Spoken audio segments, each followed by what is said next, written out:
today, by popular demand, we're going to be taking a look at the Suikoden Outlaw Chojun. We're going to be covering his origin story, popular portrayals in woodblock prints, as well as exemplary traditional Japanese tattoos.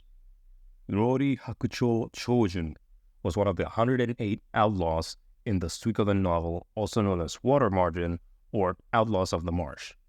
His nickname, Rori Hakucho, makes reference to the fact that he was a superb swimmer, that he was able to stay underwater for over 7 days, that he had fair skin, and that his abilities in the water were similar to a sharp-bellied fish. Chojun is the brother of Senkaji Chō, another outlaw, and alongside his brother, they would extort passengers on their ferry for extremely high fees. And before joining the bandits, Chojun actually ran his own business as the owner of a fish market. In fact, his encounter with the bandits comes as a fight breaks out over fish at his market. In this scene, Chojun tricks one of the outlaws into an underwater fight where this otherwise very strong outlaw was really no match for Chojun.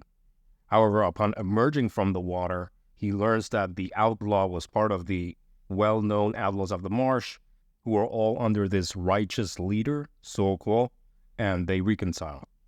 Eventually, Chojun joins the Outlaws, and he becomes a leader of the Navy. Now, besides his martial prowess, Chojun is most popularly known due to his selfless acts of heroism, which really cemented his character within Chinese and Japanese lore.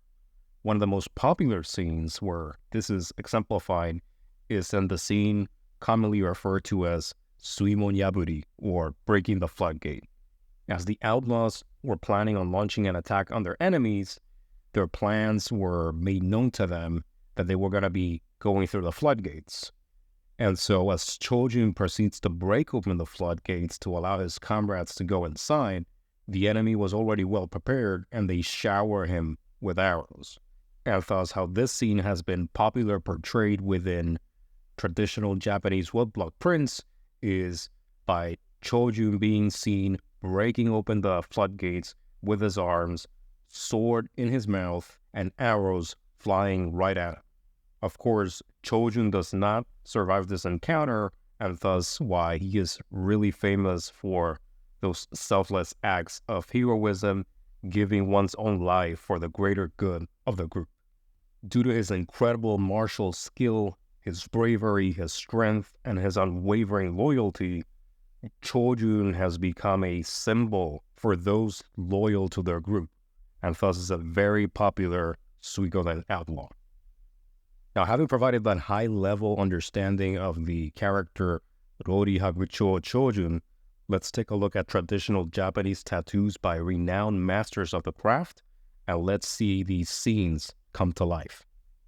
The first composition we're taking a look at is by renowned Horishi, Tokyo and Osaka-based Edo Horihiro. Here we see the scene referred to as Namikiri Chojun, or Chojun cutting through the waves, and we can see that it's performed in Horihiro's famed style, which is a modern reinterpretation of the Taisho era style of tattooing. And what that means is that we're seeing a very limited color palette. It's mostly black, gray, hue, or this reddish, orangish color, and that's pretty much about it. You can also see that the styling of the figure design is reminiscent of that Taisho era or ukiyo-e style of tattooing. This next work is by famed Gefu-based Horikashi. Now, what we can see here is the Gefu style at play, of course, blended in with Horikashi's own flair. We see really big figures. We see very bold colors. Everything has this sense of power and presence, which is part of the essence of the Gefu and Horikashi style of tattooing. In fact, in the written interview we did with Horikashi, he mentioned how one of his aims or one of his goals in bringing his compositions to life is making sure that they can be seen from a great distance away and that they still carry that impact and that power. And that's exactly what we're seeing in this composition of Namikiri Chojun. This last Namikiri Chojun composition that we're looking at is by none other than the legendary Taisho-era style Horishi, Horiuno I. Here we see the Taisho-era in all its glory. Similar to what we mentioned in the Horihiro composition, we see a very limited color palette. We see black, gray, shoe, a relatively simple background, and the focus and the power is really on the character here, in this case, Chojun. Moving on to another popular portrayal of Chojun, here we see the scene of Suimon Yaburi, or breaking the floodgate. This particular composition is by the Chiba-based Horishige. We can see Horishige's spectacular color selection here at play, a fantastic job with the tattoos within the tattoo, and of course, Chojun's fierce gaze as he's peppered with arrows.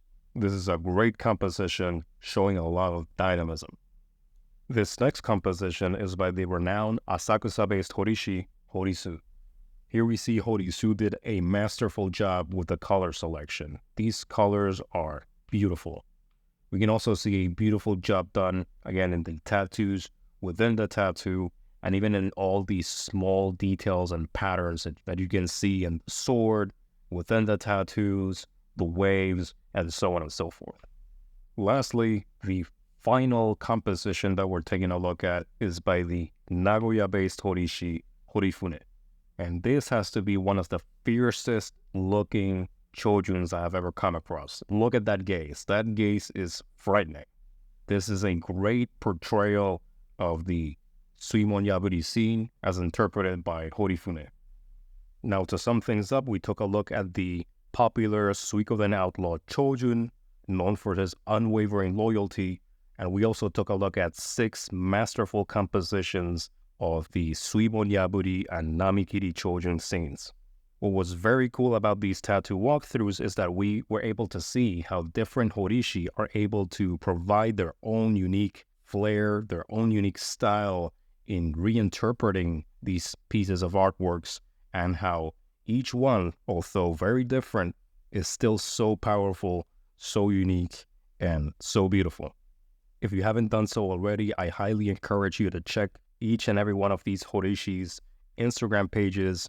They are all online except, of course, for Horiuno, who has, of course, passed away. May he rest in peace, so that you're able to look at their powerful compositions and really appreciate how they're keeping this beautiful craft well and alive today.